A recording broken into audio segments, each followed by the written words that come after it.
Found myself a new project. Always wanted one of these little struck Magnatracs.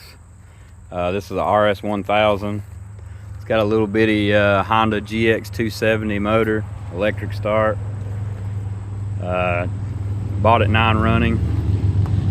Definitely got some wiring stuff going on, and sure the fuel system needs to be cleaned. Hopefully it'll be a fun little toy. Get it running. Well, got it cleaned up a little.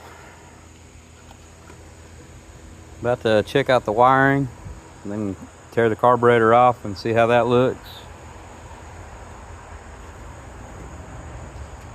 See if we can make it come alive.